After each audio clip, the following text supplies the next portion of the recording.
The morning sun filtered through the curtains, casting a warm glow across the breakfast table where Linda and I sat, enjoying the quiet that only comes after years of shared silence, filled with understanding and companionship.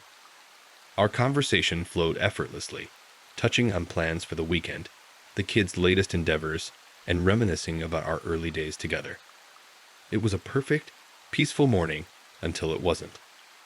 I had risen to refill my coffee cup when Linda's phone buzzed with an incoming message. She excused herself, leaving her purse on the chair. It was an innocent enough moment, one that should have passed without consequence. Yet, as I returned, my gaze fell upon her slightly ajar purse and the unmistakable outline of a condom packet peeking out. Curiosity, that treacherous friend, nudged me closer. My heart raced as I reached for the purse, my mind screaming at me to stop, to respect her privacy. But the trust between us, once unbreakable, now seemed fragile under the weight of my suspicion. I pulled the box out, and the reality of what I was holding hit me like a physical blow. "Linda, can we talk?" I asked, my voice steady despite the turmoil inside. She returned to the table, her smile faltering as she noticed the box in my hand. "James, I can explain," she started, her voice a mix of panic and sincerity. But the words seemed to hang in the air between us, heavy and ominous. "Why do you have these?" I asked, my voice betraying a hint of the hurt I felt. "You know I had a vasectomy. For us." Linda looked down, her fingers nervously playing with the edge of the tablecloth. "It's not what you think, James. Please, let's not do this here," she pleaded, her eyes meeting mine, a storm of emotions swirling within them. But the question remained unanswered, the doubt now a gaping chasm in my heart. How could my wife, my partner of so many years, betray our trust? The rest of our conversation was a blur, a dance around the truth, with both of us too scared to make the next move. As Linda left for her volunteer work, the house felt emptier than before. The silence, once comforting, now echoed with the unsaid, the unknown. I was left alone with my thoughts, the unwelcome discovery turning my world upside down. How could I confront the possibility that the life I knew, the woman I loved, was not what it seemed?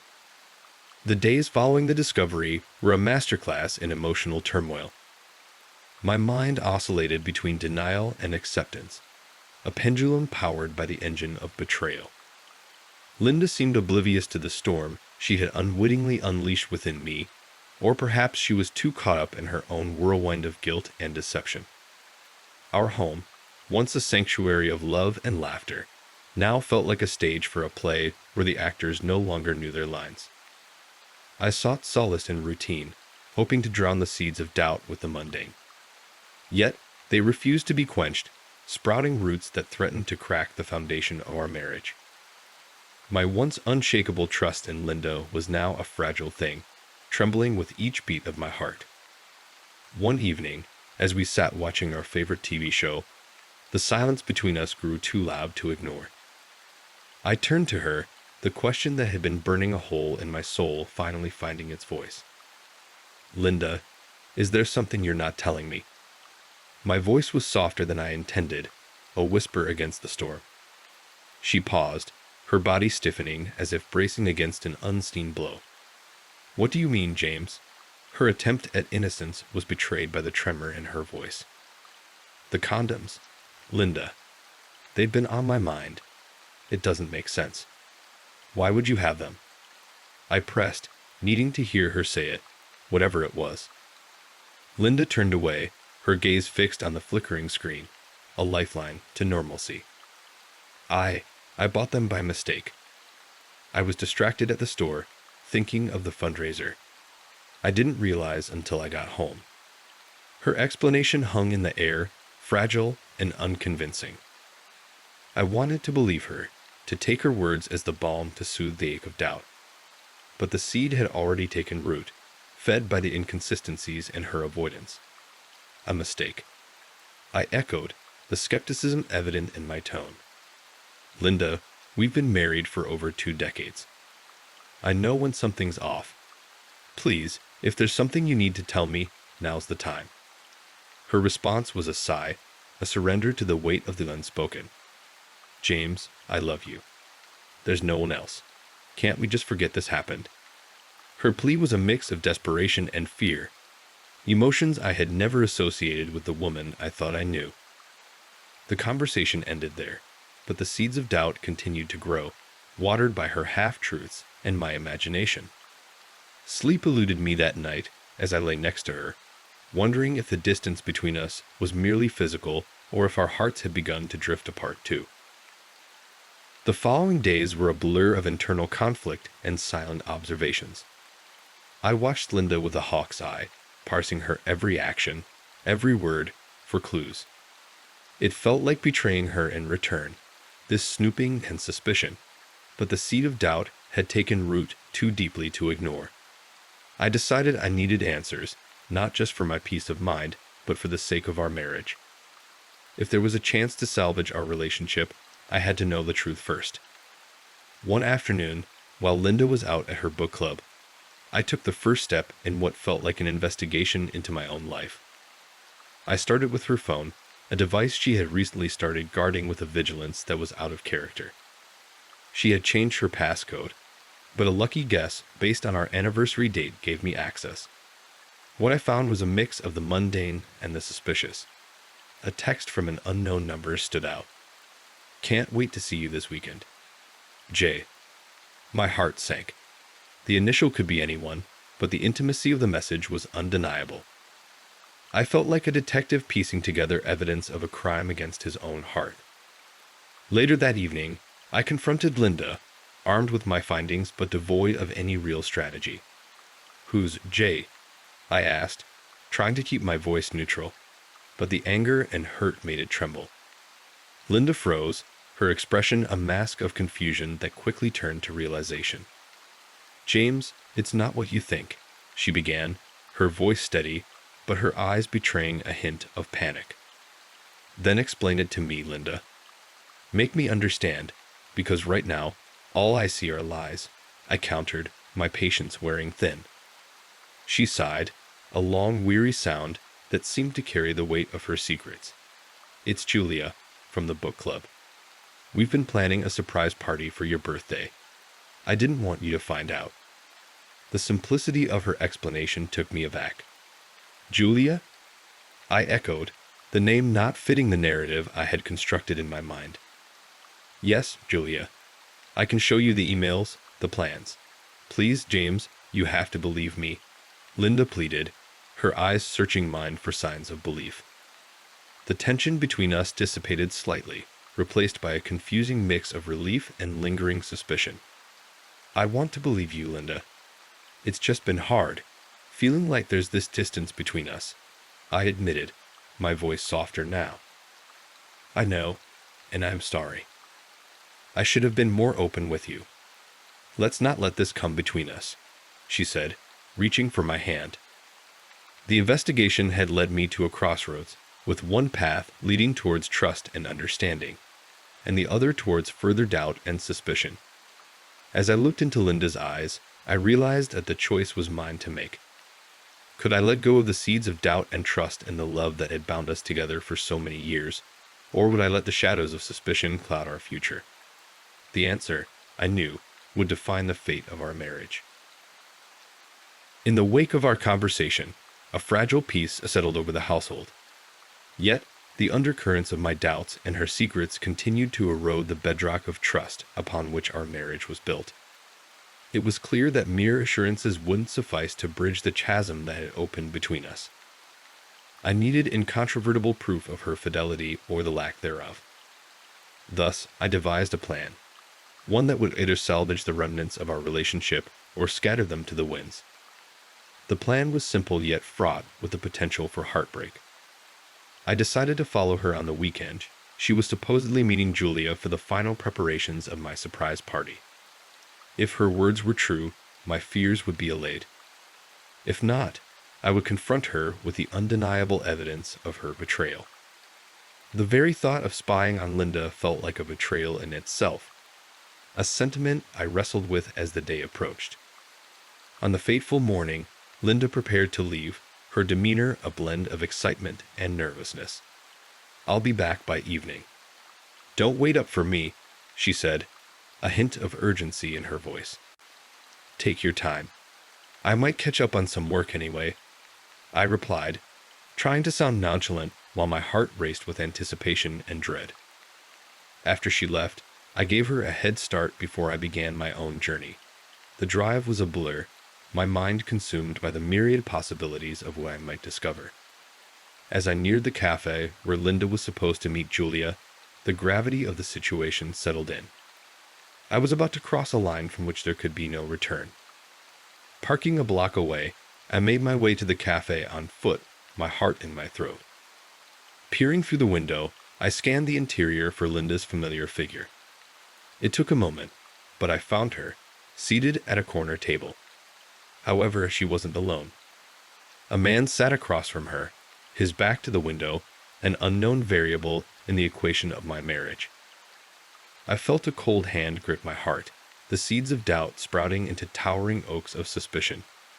Yet, as I watched, frozen in place, something unexpected happened. Linda and the man were joined by another woman, who I recognized immediately as Julia. My breath caught in my throat as I realized the enormity of my misjudgment. Feeling both relieved and ashamed, I retreated to my car, the weight of my actions heavy on my shoulders. I waited until I saw Linda leave before heading home myself, a storm of emotions raging within me. That evening, when Linda returned, I confronted her, not with accusations, but with an admission of my own failings. "I followed you today," I began, the words tasting bitter on my tongue. Linda's eyes widened in shock, then narrowed in hurt. "You what?" she asked, her voice a mix of disbelief and anger. I feared the worst, but I saw you with Julia, and I realized how wrong I was. "I'm so sorry, Linda. I let my insecurities get the best of me," I confessed, the shame burning my cheeks. Her expression softened, and after a moment of tense silence, she spoke. "James, I understand why you did it, but we can't go on like this. We need to rebuild our trust, for real this time." I nodded, the weight of her words sinking in. "I know, and I'll do whatever it takes. I love you, Linda, more than my fears, more than my doubts. Let's fix this together." Our conversation that night was a turning point, the first step on a long road to mending the fractures in our marriage. The plan had led me to a truth I hadn't expected, not about Linda's fidelity, but about the power of trust and the dangers of letting suspicion dictate our actions. The days that followed were a testament to our commitment to rebuild the trust that had eroded between us. We were more open with each other, more willing to share our thoughts and fears. Yet, the shadow of my actions lingered, a silent reminder of the trust we still needed to fully restore. It was during this fragile period of reconciliation that the true test of our resolve presented itself.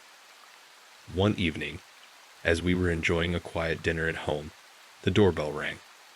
The unexpected visitor was a man, the same one I had seen with Linda at the cafe. My heart seized as he introduced himself. "Hi, I'm Mark, Julia's husband. I believe you've met my wife. May I have a word?" Linda looked as surprised as I felt, but she invited him in with a cautious, "Of course. Please come in." Once settled in the living room, Mark wasted no time. "I'm here because I think there's been a misunderstanding that needs clearing up," he began, his gaze shifting between Linda and me. I could feel the tension in the room spike as I braced for what was to come. "What kind of misunderstanding?" I asked, trying to keep my voice steady. "It's about the weekend plans for James's surprise party," Mark explained. "I understand there have been some suspicions about Linda's intentions." Linda interjected, her voice firm yet tinged with hurt. "James thought there was something going on between me and someone else. He saw us meeting and jumped to conclusions." Mark nodded, his expression understanding. "I see. Well, I'm here to tell you that your wife has been nothing but a loyal friend to Julia and me. The man you saw That was me. Julia, and I wanted to help Linda plan something special for you. I felt a wave of shame wash over me, deeper and more acute than before. Mark, I don't know what to say. I'm sorry, I stammered, the words barely a whisper. Linda reached for my hand, her touch a balm to my turbulent emotions. We've been working through it, she said softly, her eyes meeting mine with a mixture of pain and forgiveness. Mark leaned forward, his demeanor earnest. Look, I'm not here to make things worse. I just think it's important to clear the air. Suspicion can destroy relationships. Trust me, I've been there. But it's clear you two love each other. Don't let misunderstandings come between you. His words, sincere and unaccusing, struck a chord in both of us. Thank you, Mark. You're right. And I appreciate you coming here to set things straight, I replied, the gratitude in my voice genuine. After Mark left, Linda and I sat in silence, the weight of the evening's revelations pressing down on us. Finally, Linda spoke, her voice a whisper in the quiet room. James, we can't go on like this. Doubt and suspicion have no place in our love. We need to trust each other completely. I know, Linda, and I will do everything in my power to rebuild that trust. Tonight was a wake-up call. I love you and I believe in us, I said, my commitment unwavering. The confrontation with Mark was a turning point, a stark reminder of the destructive power of unfounded suspicions. It forced us to confront the issues that had been simmering beneath the surface of our relationship, pushing us to communicate more openly and honestly than we had in years. It was a painful but necessary step towards healing and rebuilding the trust we had once taken for granted. The days following Mark's visit were filled with a mix of introspection and concerted efforts to mend the fabric of our relationship. Linda and I found ourselves in a delicate dance of reconciliation, each step forward a testament to our commitment to one another. However, life, as it often does, threw us another curveball that tested the bounds of our newly fortified bond. It was a crisp Saturday morning when Linda received a phone call that would once again stir the waters of our tranquility. I watched her face as she listened to the person on the other end, her expression morphing from surprise to concern, then settling into a deep frown. After she hung up, she turned to me, worry etched into her features. That was Julia. Mark, he's gone missing. He didn't come home last night, and she's beside herself with worry. The news hit me like a physical blow, not just for the concern for Mark, but for the implications it had on our fragile peace. What? That's terrible. Is there anything we can do to help? I asked, already dreading the answer. Linda bit her lip, her mind clearly racing. She wants us to come over, help her figure out what to do next. She's scared to involve the police just yet. Thinks maybe he just needs some space. But we should help, of course. I finished her sentence, the sense of unease growing within me. The thought of delving back into a situation that could potentially unravel the progress Linda and I had made was daunting. Yet, the alternative, leaving Julia to face this alone, was unthinkable. As we prepared to leave, Linda took my hand, stopping me in my tracks. James, I know this is asking a lot, especially after everything. But Julia is my friend, and she needs us. I looked into her eyes, seeing the plea for understanding, and nodded. I know. We'll get through this together. Arriving at Julia's, the tension was palpable. Julia was a mess of worry and fear, her relief at seeing us evident. Thank you for coming. I didn't know who else to call, she said, her voice trembling. We're here for you, Julia. Let's sit down and figure out a plan, Linda said, her tone soothing. The four of us sat in Julia's living room, a war room of sorts, as we discussed various strategies to find Mark. Suggestions were made, from calling hospitals to reaching out to friends. Each option weighed with the seriousness it warranted. It was during this discussion that I realized the depth of the dilemma we faced. On one hand, there was the urgent need to support Julia and find Mark. On the other, There was the risk that this crisis could reopen old wounds, challenging the trust and understanding Linda and I had fought so hard to rebuild. James, what do you think? Should we consider calling the police? Linda asked, pulling me from my reverie. I weighed her question, understanding the gravity of the decision. I think we should prepare for that possibility. But first, let's exhaust all other options. We need to be methodical about this. Linda nodded, her hand finding mine, a silent thank you for my support. Julia, looking between us, seemed to draw strength from our united front. Okay, let's do that. Thank you, both of you, for being here. I can't tell you how much it means to me. As we delved into the task at hand, I couldn't help but feel a sense of foreboding. The situation was a powder keg, with the potential to either solidify the trust between Linda and me or blow it apart. Yet, in that moment, faced with the pain and fear in Julia's eyes, all I could think about was the immediate need to help a friend in crisis. This dilemma, as complex and fraught with potential pitfalls as it was, also served as a reminder of the power of solidarity and support. It underscored the idea that sometimes the true test of a relationship isn't how it fares in moments of peace, but how it stands united in the face of adversity. After what felt like an endless night of phone calls, online searches, and door-to-door inquiries, the dawn brought with it a glimmer of hope. Mark had been found, safe but not entirely sound, at a distant friend's house where he had sought refuge during a personal crisis. The relief that washed over Julia was palpable, a stark contrast to the fear and desperation that had clung to her just hours before. As we gathered in Julia's living room, now bathed in the soft light of morning, the air was thick with a mix of relief, exhaustion, and unresolved questions. Mark, looking weary but relieved to be home, offered an apology that was as heartfelt as it was pained. "I'm sorry for the worry I caused everyone," Mark began, his voice cracking with emotion. I felt so overwhelmed. I didn't know how to cope, and I thought I needed to be alone." Julia, tears glistening in her eyes, reached for his hand. "You're not alone, Mark.